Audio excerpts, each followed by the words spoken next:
The distinguishing feature of our culture is that we deny the value of anything that is non-rational. And our value that we feel right in our bones is that that which is rational is good. So it means that we can't really get our heads around the value of anything which is not rational, which means that things like art, you can't appreciate what's good about it because it's not good for a reason. Maybe a lot of our art, like Western art, it's supposed to be, Apollinian. It's supposed to be, high art. It's supposed to be like sculpture, like architecture. It's orderly in that sense. It's supposed to be orderly and beautiful. So if you listen to Bach, if you look at some of these Renaissance paintings, they're kind of lifelike. And it's like they're trying to do something fine. It's called fine art. But at the same time, especially if you move away from architecture and into visual art, it is, oftentimes there's a lot of leeway. It's not exactly photorealism. And certainly when you get to things like Impressionism and stuff like that, it's not just about capturing reality. It's about this non-rational expression. And the value can't just be extracted from it in words or concepts. And you can see how that's... but I think the problem has grown over time, and that's why you have modern art. And the basic problem with modern art is that it's conceptual. It's not really designed to be seen by eyes that can appreciate non-rational meaning. And when I say non-rational, I don't mean irrational. I don't mean to derogate it. I mean that it's just rational analysis. It's just the improper tool for perceiving the meaning of good art. And so with the modern art stuff, all it is just a series of concepts. It's just conceptual silliness. So for instance, one of the classic things would be the drawing of a pipe that has the caption, "This is not a pipe." And, it's an interesting piece. It's an interesting idea because clearly it's a representation of a pipe. It's not a real pipe. But the thing is, the content of that art is just the concept. You could easily imagine that being seen in a philosophy textbook, that drawing, just to illustrate a concept. So that's the issue. This emphasis on rationalism because that's all we can perceive.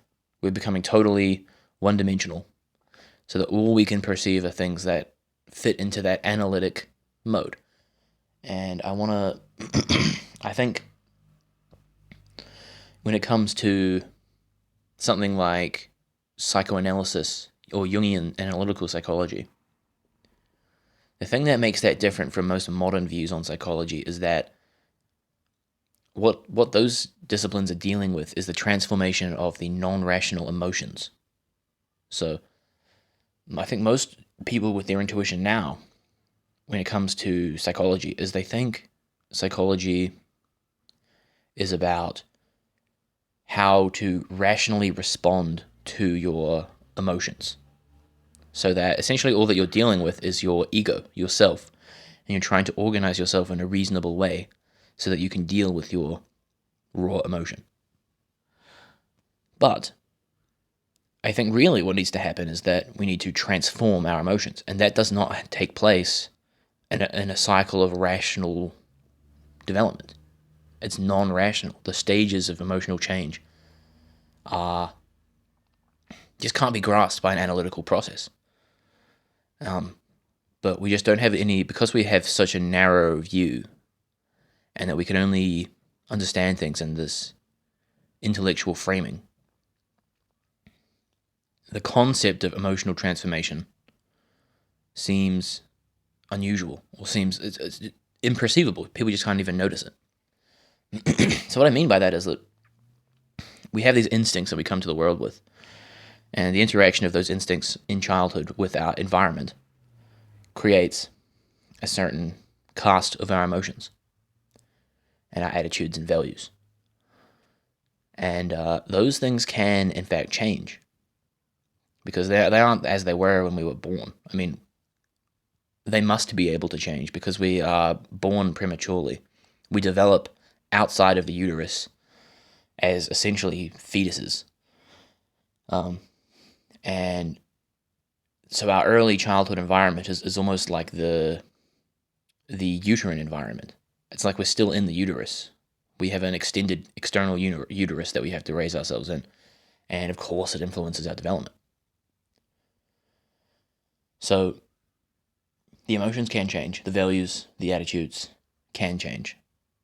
But they can't be changed by reason. You can't just penetrate into your basic value of something and change it by talking about it necessarily. I mean, the thing with the discussion is that the discussion always, what it can do is it can bring up the topic of the value, say, and then you're forced to consider it yourself. That's what I think when I read someone like Nietzsche, is that he frames the issue of value and he takes you through a few mental contortions. And what happens is that the real process, the real information that you get from reading Nietzsche is that after you've read all the words, you're sort of forced to confront your own values. He's not telling you what the values ought to be necessarily, but he's basically wedging you into a corner so that you don't know, so that it brings out, it foregrounds the sense of the value so that you actually have to confront it. Whereas normally we just sort of dismiss it because we don't have that apparatus. We don't have the apparatus to even grasp the values that we have, because we deny everything that's non-rational, and values are non-rational. So there is this issue now where we don't have the apparatus for perceiving non-rational things, but all of the things that matter in our current era are non-rational things that need to transform. And the stakes are higher than ever because we have this enormous society with the most people of all time, and we have self-destructive capacities beyond anything that any previous generation has had. So I guess then the technique is we have to develop a sense of the non-rational. But of course it's easier said than done, because again, I can only say things that are rational, essentially.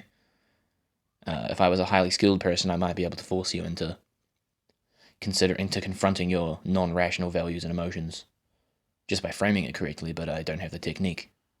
And I'm not immune to the problem I'm describing either. I, of course, share this basic valuation of rational things as being good.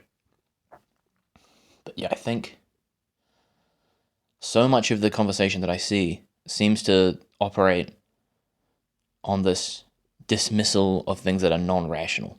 So oftentimes I'll see, for instance, that if you are disagreeing with another person's worldview in philosophy or political theory, all you have to do is you have to root out some contradiction in their views, and then you can dismiss the whole lot because it rests on this contradiction. But I think most of the people in the last couple hundred years who have been developing philosophical or political theories have had to consider the fact that paradox is inescapable. So what appears from the outside to be an inconsistency, from the inside, appears to be a paradox. And I emphasize that distinction because I call it a paradox to the person making the philosophy. Because when you're trying to understand the world, and you confront this issue that there are non-rational things which must be valued, what you end up with is inescapable paradoxes. So yes, from the outside, from a person who refuses to consider your theory, those things appear to be mere inconsistencies. But there is an implicit value there that anything that is inconsistent is wrong. Which, of course, when it comes to a philosophy or political theory, you can't just, you can't have inconsistencies in that way, because then the whole thing becomes liable to becoming wrong. If there's any single complete, if 0 equals 1 in any mathematical system, the mathematical system explodes. So if in your theoretical system you have an inconsistency like that, the whole thing falls apart. The issue is there is no consistent system in that way. We can't have this perfect rational system that ignores the non-rational. So any philosophy or political theory has to consider the non-rational, which means simply dismissing other people because they have an inconsistency is foolish, because it's very possible that is actually a paradox, and it's inescapable. There is no alternative but to have paradoxes. Now, that doesn't mean, of course, that you can't dismiss other people because of inconsistencies, ever. Sometimes they're just very shallow and they're not very thought out. But it's hard to tell the difference. And ultimately, I think the worst part of that is that the only way that you can tell the difference is using the non-rational apparatus, using intuition and using imagination. Those are the ways that you can do it. Or most likely in conversation, you can use using empathy. You can actually listen to the opponent that you're speaking to, and when they bring up the topic of the contradiction or the paradox, the way they talk about it will reveal what that means to them. If it is a paradox to them, it will be very plain that they see that there's an inescapable problem of the rationalistic analytic mode coming to terms with non-rational reality, and that this is just one of the holes that will necessarily appear in any theory. So the only way to tell the difference is by employing the non-rational apparatus of empathy in conversation, or maybe if you were very developed, you could use a intuition just by reading, but I think that's more challenging. But yeah, I think just to apply the concept I'm trying to make sense of here in practice, that the non-rational mode has to be appreciated. What that means in practice, at least in the terms of philosophy or political theory, is that when you listen to someone you disagree with, you should always consider that a contradiction to you might be a necessary paradox to them, so that you can't just dismiss it outright because there's an inconsistency. You have to see how that inconsistency fits into the broader system before you can dismiss the system.